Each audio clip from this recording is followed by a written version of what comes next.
My name is Private James Jimmy Thornton, and I need to tell you what happened to me in the winter of 1944. Not because anyone would believe me, but because if I don't get this out, I think it'll eat me alive from the inside out. They sent us, Easy Company 2nd Battalion, 506th Parachute Infantry Regiment, into the Ardennes Forest during what they'd later call the Battle of the Bulge. I was 22 years old, fresh-faced compared to the veterans who'd been through Normandy. I joined them in October, and Sergeant Marcus Dalton took me under his wing. Dalton was from Kentucky, built like an oak tree, with a scar running down his left cheek from a German bayonet in Corentin. "Keep your head down, Thornton," he'd tell me every single day. "The Krauts aren't aiming for the dirt." On December 19th, we were dug in near the village of Foy, Belgium. The cold was unlike anything I'd ever experienced growing up in Austin, Texas. It wasn't just cold. It bit through your bones, made your fingers numb even inside gloves, turned your breath into clouds that hung in the air like ghosts. We were holding a defensive position along a tree line when the shelling started. "Incoming!" Someone screamed. The world exploded. I remember diving into our foxhole next to Private Eddie Walsh from Boston. Eddie was always talking about his girl back home, Dorothy. He kept her photograph wrapped in wax paper inside his helmet. He was showing it to me when the first shell hit. "She's gonna marry me when I get back, Jimmy," Eddie said, his blue eyes bright despite the exhaustion carved into his face. Already got the ring picked out at. The explosion cut him off. A German 88mm shell landed 15 yards to our right. The concussive force threw me backward. My ears rang like church bells on Sunday morning. I couldn't hear anything except that high-pitched whine. When I looked up, Eddie was gone. Not dead, just gone, thrown somewhere by the blast. "Walsh!" I screamed, but I couldn't even hear my own voice. Sergeant Dalton appeared through the smoke, grabbing my collar and yanking me up. His mouth was moving, but I couldn't hear him.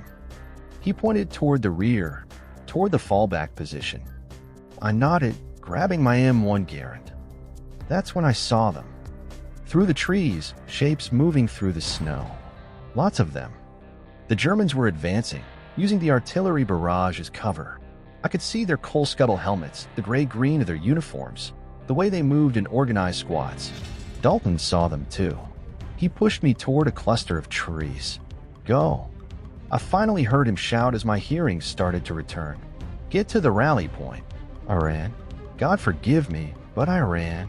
Behind me, the firefight erupted, the distinctive crack of M1s mixing with the rip of German MG-42s. I heard screaming. I heard Dalton's voice shouting orders. And then I heard another explosion bigger than the others. The blast wave caught me mid-stride and sent me flying forward. My helmet flew off. My rifle went spinning away. I hit a tree trunk face first, and everything went dark. When I woke up, everything was silent. Not quiet, silent.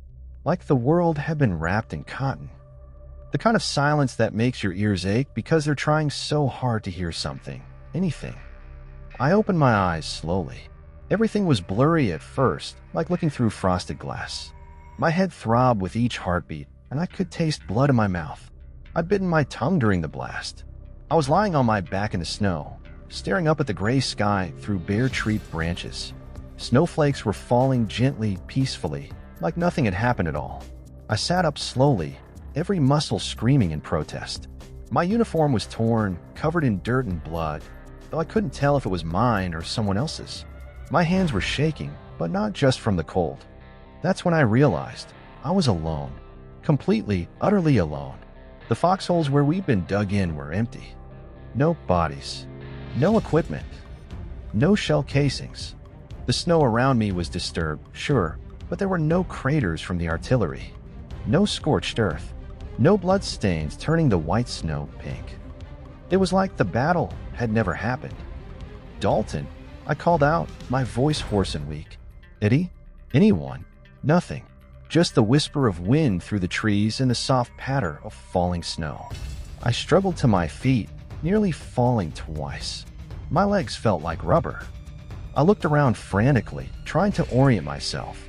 The tree line, the ridge to the east, the direction of Foy to the west. Everything looked right, but everything felt wrong. My rifle was gone. My helmet was gone.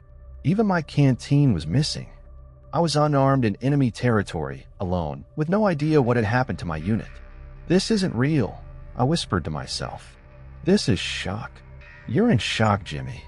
Just breathe. But it felt real. The cold felt real. The pain in my head felt real. The fear crawling up my spine felt very, very real. I started walking, heading in what I hoped was the direction of our rally point. Maybe the others had fallen back. Maybe they thought I was dead. Maybe. That's when I heard it. A sound, faint but distinct. Footsteps crunching in the snow. I froze, my heart slamming against my ribs. Someone was here. Someone else was on this battlefield. Dalton, I called out hopefully. That you? The footsteps stopped. The silence rushed back in, heavier than before. Oppressive. I turned slowly in a circle, scanning the trees. The forest was dense here, full of shadows despite the daylight. Anything could be hiding in there. Anyone. American. I shouted louder now. I'm American. Easy company. No response. But I could feel it. That primitive instinct that lives in the back of every soldier's brain. The one that kept our ancestors alive on the African plains when lions stalked them in the grass. I wasn't alone. Something was watching me. The footsteps started again, closer now. Circling me. I spun toward the sound, but I couldn't pinpoint it. It seemed to come from everywhere and nowhere at once. Show yourself. My voice cracked with fear. Then I saw him. A figure standing between two trees, maybe 30 yards away. Perfectly still. Watching me. He was wearing a uniform, but I couldn't make out which side. The shadows and falling snow obscured the details. He was just a silhouette, man-shaped but somehow wrong. Hey, I shouted. Identify yourself. The figure didn't move, didn't speak, just stood there watching. My blood ran cold. I said identify yourself. I was screaming now, my voice echoing through the empty forest. Slowly, very slowly, the figure raised one arm and pointed at me. Then he spoke, and his voice carried across the distance like we were standing face to face. You shouldn't be here, Private Thornton. He knew my name. My legs went weak. How do you? You died in that blast. You should be dead. No, I whispered. No, that's not. But you're not alone. None of us are. Not anymore. Behind him, more figures emerged from the trees. Dozens of them. Soldiers in American uniforms, German uniforms, their faces pale and blank. They moved with an unnatural synchronization, like puppets on strings. And they were all walking toward me. I did the only thing I could do. I ran. I ran through the forest like the devil himself was chasing me. And maybe he was. My boots pounded against the frozen ground, slipping on patches of ice hidden beneath the snow. Branches whipped across my face, drawing blood, but I didn't stop. I couldn't stop. Behind me, I could hear them. Not running, walking. That steady, measured pace that was somehow more terrifying than if they'd been sprinting after me. Crunch, crunch, crunch. Dozens of footsteps moving in perfect unison. My lungs burned. The cold air felt like glass shards with every breath. I've been trained at Fort Benning, run obstacle courses until I collapsed, but this was different. This was pure animal panic, the kind that makes you push past every limit your body has. I broke through a clearing and immediately dove behind a fallen log, pressing myself flat against the frozen earth. My chest heaved as I tried to quiet my breathing, but it came out in ragged gasps that formed clouds in the frigid air. The footsteps stopped. I waited, my entire body shaking, from cold, from exhaustion, from fear. I waited for them to emerge from the tree line, to surround me, to do whatever it was they were going to do. But nothing happened. Minutes passed, maybe 5, maybe 20. I lost all sense of time. The silence returned, that oppressive, unnatural silence that made me want to scream just to break it. Slowly, carefully, I lifted my head above the log. The clearing was empty. No figures. No movement. Just undisturbed snow and the dark wall of trees on every side. What the hell is happening? I whispered to myself. I stayed there for another few minutes, trying to think clearly through the fog of fear and confusion. I needed to figure this out. I needed a plan. The facts. I was in the Ardennes near Foy. There had been a battle. I'd been knocked unconscious. I woke up alone. The battlefield looked wrong, too clean, too empty. There were others. People who knew my name. People who said I should be dead. That last part made my stomach twist. The figure's words echoed in my mind. You died in that blast. You should be dead. But I wasn't dead. I was breathing. My heart was beating. I was cold and scared and bleeding from a dozen small cuts. Dead men don't feel these things. So what were they? Hallucinations? Shell shock? My father's brother, Uncle Ray, had come back from the Great War different, jumping at loud noises, seeing things that weren't there. Is that what was happening to me? Get it together, Thornton, I muttered, using Sergeant Dalton's voice in my head. Soldiers don't fall apart. Soldiers adapt. I needed to find my unit. Or any unit. Hell, at this point, I'd take my chances with a German patrol if it meant seeing another living, breathing human being. I pulled myself up and checked my surroundings again. To the east, I could see the ridge where our artillery had been positioned. If anyone was still there, they'd have supplies, weapons, and most importantly, a radio. I started moving, staying low, using the trees for cover. Every few steps, I'd stop and listen. Nothing but the wind and my own heartbeat thundering in my ears. That's when I saw the first body. He was American, lying face down in the snow, his arms splayed out at unnatural angles. I approached slowly, my hand instinctively reaching for a weapon I didn't have. Hey, I called softly. Hey, buddy. You okay? Stupid question. He was clearly not okay. I knelt beside him and carefully rolled him over. His face was young, maybe 19, with freckles across his nose. His eyes were open, staring sightlessly at the gray sky. There was no visible wound, no blood, nothing to indicate how he died. But his skin was ice cold, colder than it should have been even in this weather. And his face had a waxy gray quality that made him look more like a mannequin than a person. I checked his dog tags with trembling fingers. Private First Class Daniel Mitchell, 101st Airborne Division. I'm sorry, Mitchell, I whispered, closing his eyes gently. I took his rifle, an M1 Garand, thank God, and checked the clip. Still loaded. I also grabbed his canteen and ammunition belt. It felt wrong robbing the dead, but this was war. The dead didn't need these things anymore. I stood up, slinging the rifle over my shoulder, and that's when I noticed something that made my blood run cold. There were no tracks around Mitchell's body. The snow was undisturbed except for my own footprints. No signs of a struggle. No indication of how he got in here or how he died. He was just there, like he'd been placed there. What the hell? I breathed. The sound behind me made me spin around, raising the rifle. Another soldier stood about 20 feet away, his hands raised. He was American, wearing the same winter gear as me, his face streaked with dirt and what looked like old blood. Don't shoot, he said quickly. His voice was hoarse but unmistakably human. Unmistakably alive. Please don't shoot. I'm American. Private First Class Robert Chin, 99th Infantry Division. I kept the rifle trained on him, my finger on the trigger. Prove it. What's the capital of Vermont? Montpelier, Chin answered immediately. And before you ask, the Cubs play at Wrigley Field, and Joe DiMaggio married that actress everyone's crazy about. I lowered the rifle slightly. It was the kind of thing only an American would know. The Germans were good, but they weren't that good. How long you been out here? I asked. Chin's face crumpled with emotion. I don't know.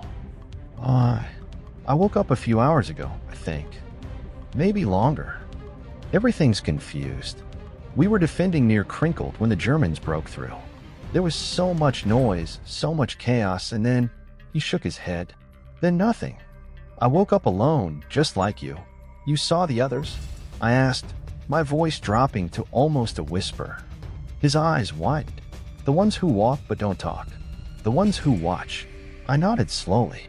Chin's face went pale. I thought I was losing my mind. I thought, Jesus Christ, I thought I'd died and gone to hell. You're not crazy, I said, though I wasn't sure I believed it myself. There's something wrong here. Something really wrong.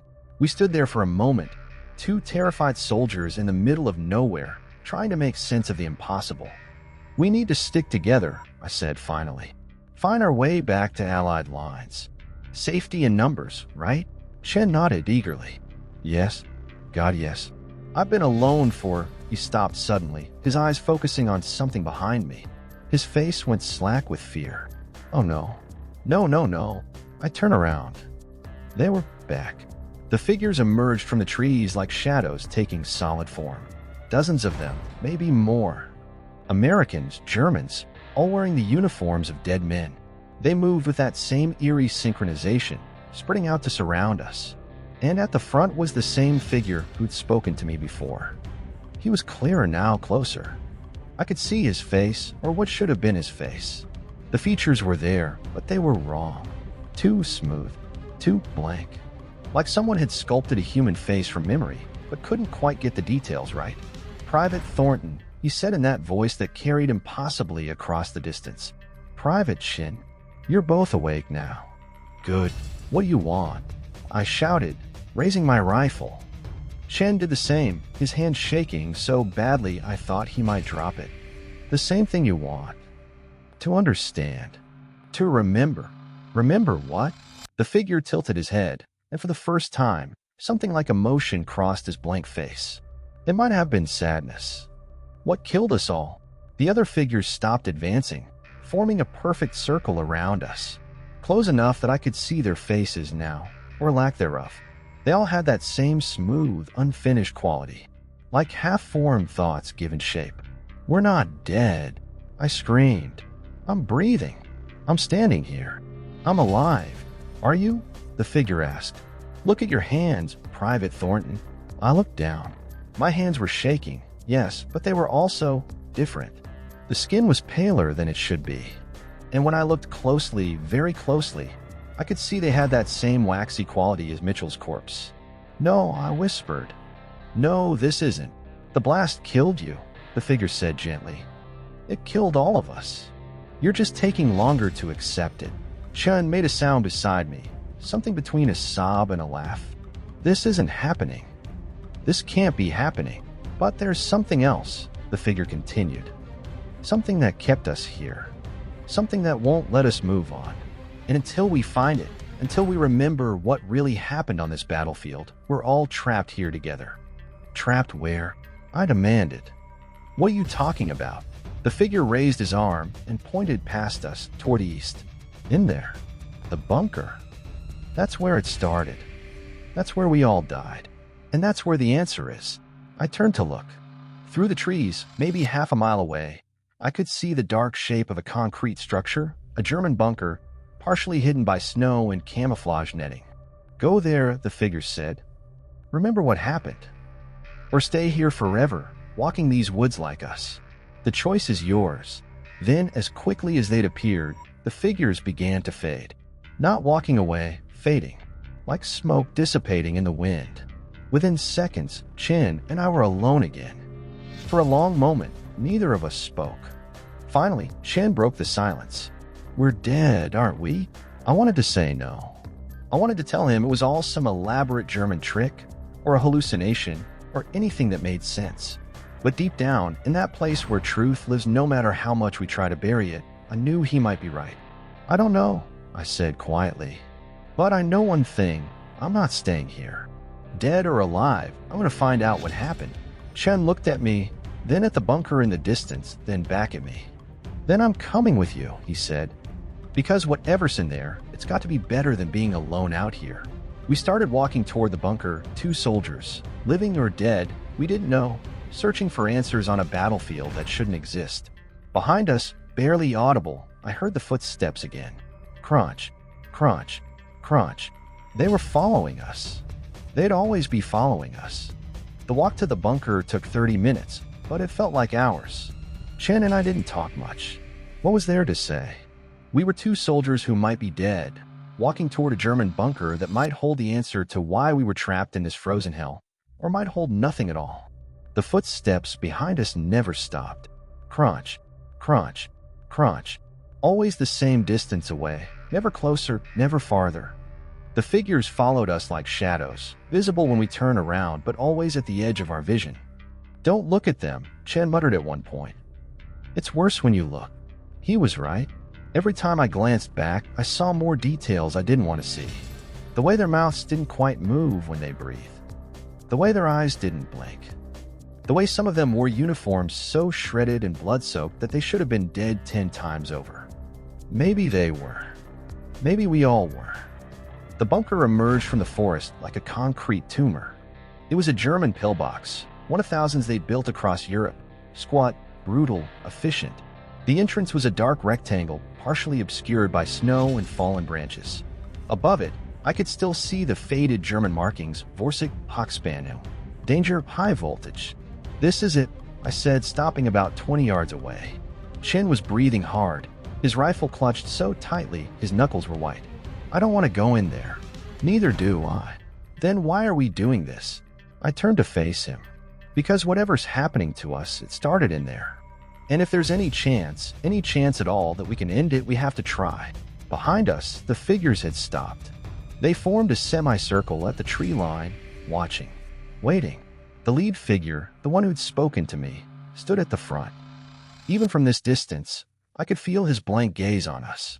Let's get this over with, Chen said. We approached the entrance slowly, weapons raised. The darkness inside was absolute, swallowing the daylight like a living thing. I lost my flashlight in the blast. Chen didn't have one either. We'll have to go in blind, I said. Story of my life, Chen replied with a bitter laugh. I went first, stepping through the entrance with my rifle leading the way. The temperature dropped immediately. It was somehow colder inside than outside. The air smelled of concrete dust, rust, and something else. Something organic and wrong. Death. It smelled like death. My eyes adjusted slowly to the darkness. Thin shafts of light filtered through cracks in the concrete, providing just enough illumination to see. The bunker was small, maybe 20 feet by 20 feet. The walls were bare concrete, marked with German writing and crude drawings scratched by bored soldiers. Empty ammunition crates were stacked in one corner. A rusted MG-42 machine gun sat on a mount near a firing slit, its barrel pointing uselessly at the wall. And in the center of the room, there was a table. On the table was a radio, an American SCR-300 backpack radio, the kind our company had used. But it was destroyed, smashed beyond recognition, its components scattered across the surface. What the hell?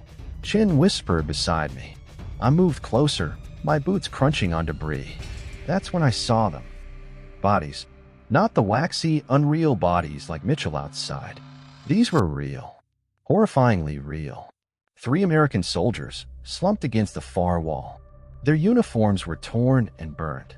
Their faces, God, their faces were frozen in expressions of absolute terror. And in the center of their chests, all 3 of them had the same wound, a massive cauterized hole, like they'd been hit with something that burned as it killed. I recognized one of them immediately. Eddie, I choked out. Private Eddie Walsh. My foxhole buddy. The kid from Boston who'd shown me his girl's photograph seconds before the shelling started. He was here, dead, his blue eyes staring at nothing. No, I stumbled backward, my rifle clattering to the floor. Eddie, how did you? Jimmy. Chen's voice was tight with fear. Jimmy, look at the wall. I tore my eyes away from Eddie's corpse and looked where Chen was pointing. Scratched into the concrete, in letters 3 inches tall were names. Dozens of them. Maybe hundreds. American names, German names, all carved with desperate, shaking hands. And at the top of the list, freshly carved, were 2 names I recognized immediately. James Thornton, Robert Chen. We're on the list, Chen whispered. Why are we on the list? My mind was racing, trying to piece it together. The bunker. The radio. The bodies. Eddie. The figures outside. The feeling that something was wrong with all of this. And then I remembered. Fall back to the bunker. Sergeant Dalton's voice, screaming over the artillery fire. It's our only chance. Running through the forest, German shells landing all around us. Eddie was beside me. Chen was ahead of us. Dalton was bringing up the rear, firing his Thompson submachine gun at the advancing German infantry. We made it to the bunker. A dozen of us, maybe more. We dove inside, gasping, bleeding, terrified. We need to radio for support. Lieutenant William Bradford was shouting. He was our platoon leader, a bookish kid from Philadelphia who'd graduated from West Point 6 months ago. Set up the radio now. I was the radio operator. It was my job. I unslung the SCR 300 and started setting it up on the table, my hands shaking so badly I could barely connect the wires. "They're coming!" Someone screamed from the entrance. Gunfire erupted. The sound in the enclosed space was deafening. I could smell cordite and blood and fierce sweat. "Thornton, how long?" Bradford demanded. "Almost there, sir. Just need to." That's when we heard it. A sound like nothing I'd ever heard before. A high-pitched whine that made my teeth ache and my skull feel like it was splitting open. It came from outside, from the direction of the German advance. "What is that?" Eddie asked, his voice cracking. "I don't know," Dalton said. "But whatever it is," the whine increased in pitch and volume. Some of the guys dropped their weapons and covered their ears, screaming. Blood started trickling from Private Tommy Morrison's nose. "Experimental weapon," Bradford shouted. "The Krauts have some kind of..." The entrance exploded with light. Not fire. Not a shell. Light. Pure white. Searing light that burned to look at. And with it came heat, unimaginable heat that flash-cooked the air in our lungs. I remember screaming. I remember Eddie grabbing my arm. I remember the radio exploding in front of me, shrapnel tearing through my chest. And I remember the pain. Oh God, the pain. But I also remember something else. I remember not dying. Not immediately. I remember lying there on the floor, my chest blown open, watching as the light filled the bunker. Watching as it touched my brothers in arms one by one, and they fell, their bodies smoking, their faces locked in terror. I remember trying to crawl toward the entrance, toward escape, my blood leaving a trail behind me. I remember making it outside, somehow dragging myself through the snow, the light fading behind me. I remember the forest going silent. And I remember dying slowly, over the course of hours, alone and cold and terrified, wondering why no one came to help. Wondering why I was alone. I remember, I whispered in the bunker, tears streaming down my face. Oh God, I remember. Chin was staring at me, his face pale. "What? What do you remember?" "The weapon. The German weapon. It was some kind of experimental device, sonic, maybe, or radiation-based. It killed everyone in the bunker. But I didn't die right away. I crawled out. I made it maybe 100 yards before. I couldn't finish. The truth was too horrible." Chin's face crumpled.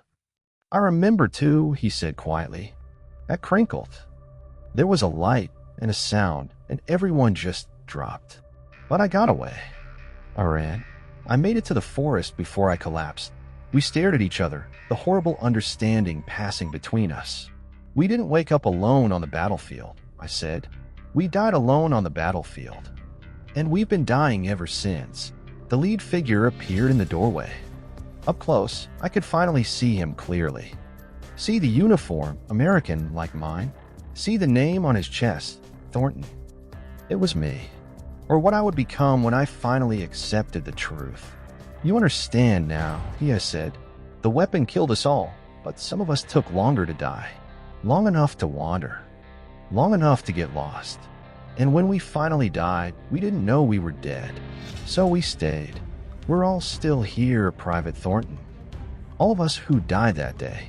Walking the same forest. Fighting the same battle. Forever." "No," I shook my head. "No, there has to be a way out. There has to be." "There is," my other self said. "Accept it. Accept what happened. Carve your name on the wall with the others. Remember who you were. And then, let go." I looked at the wall, at all those names. Hundreds of soldiers who died on this battlefield and couldn't move on until they remembered. Until they accepted. Chin was already moving toward the wall, pulling out his combat knife. "I'm tired, Jimmy," he said softly. "I'm so tired of being afraid. Of not understanding. I just want it to end." He began carving his name below the others, his hands steady for the first time since we'd met. I watched him, my mind churning. Every instinct in my body was screaming at me to fight this, to reject it, to find another way. But another part of me, the part that had felt the cold metal of reality settling into my bones, knew the truth. I was dead. I'd been dead since December 19th, 1944, and it was time to let go. I pulled out my own knife and moved to the wall. As I carved, memories flooded back. Real memories, not the confused half-dreams I've been living in. I remembered my mother, Sarah Thornton, crying when I enlisted. My father, Henry, shaking my hand and telling me to come home safe. My little sister, Ruth, only 14, giving me her lucky penny. I remembered Eddie showing me that photograph of Dorothy one last time before the shelling started. The way his face lit up when he talked about her. I remembered Sergeant Dalton teaching me how to keep my rifle clean in the rain, how to dig a proper foxhole, how to stay alive in a war designed to kill you. I remembered being 22 years old with my whole life ahead of me. And I remembered it all being stolen in a flash of white light and unbearable heat. When I finished carving my name, I stepped back. The wall now read, James Thornton, 22 Austin, Texas, Easy Company. What happens now? I asked my other self. He smiled. It was the first genuine expression I'd seen on any of their faces. Now you remember who you were. You honor it. And you move on. The bunker began to fade. Not like the figures had faded. This was different. This was peaceful. Like waking up from a bad dream. Shin was already gone. A look of relief on his face as he disappeared into light. The bodies against the wall weren't bodies anymore. They were people. Eddie Walsh smiled at me, whole and healthy, Dorothy's photograph in his hand. Sergeant Dalton gave me a nod of approval. Lieutenant Bradford saluted. It's time, Jimmy, my other self said. The war is over. You can rest now. I felt the weight lifting from my shoulders, the weight of confusion, of fear, of not understanding. The cold that had gripped my bones since I woke up alone on that battlefield finally began to thaw. Outside the bunker, I could see the figures clearly now.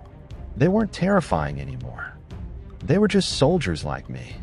Young men and boys who died far from home and gotten lost on their way to whatever came next. And one by one, as they remembered, as they accepted, they began to fade into that same gentle light. Will anyone remember us? I asked. My other self, my future self, my true self, put a hand on my shoulder. They'll remember. They'll find this bunker someday. They'll find the names on the wall. They'll tell our stories. But more importantly, we'll remember. We'll remember who we were, what we fought for, and who we loved. And that's enough. I thought of my mother and father and Ruth. I thought of them getting the telegram, reading the words killed in action. I thought of them grieving, moving on, living their lives while I stayed trapped in this frozen moment. But I also thought of them remembering me. Not as a ghost haunting a battlefield, but as the boy who left home to fight for something bigger than himself. That was enough. The light grew brighter, warmer. I could hear voices in it, familiar voices. My grandmother, who died when I was 10. My friend Charlie Davidson from high school, who'd been killed at Anzio. They were calling me home. I'm ready, I said. The bunker dissolved around me. The forest, the snow, the cold, the fear, all of it faded away like smoke. And Private James Thornton, 22 years old from Austin, Texas, finally stopped fighting and went home. April 15th, 1985. Belgian Ardennes Forest near Foy. The historian knelt in the abandoned bunker, carefully photographing the wall with her camera. She'd been researching the Battle of the Bulge for her dissertation, following up on local legends about a haunted section of the forest where hikers sometimes reported seeing figures in World War II uniforms. She didn't believe in ghosts, but she believed in history. And this bunker, recently rediscovered by a local farmer, was a goldmine of history. The names carved into the wall went on forever. American, German, all mixed together. Some included hometowns. Some included ages. Some just had names and dates. She copied them all carefully into her notebook, determined to research each one, to tell their stories, to make sure they weren't forgotten. Near the top of the list, she found an entry that made her pause. James Thornton, 22 Austin, Texas, Easy Company. Private Thornton, she murmured, running her fingers over the carved letters. I'll make sure your story is told. A breeze moved through the bunker, impossibly warm for April. For just a moment, she could have sworn she heard a voice whisper, "Thank you." She turned, but the bunker was empty. Just names on a wall and the stories they held. And that, she thought, was what mattered most.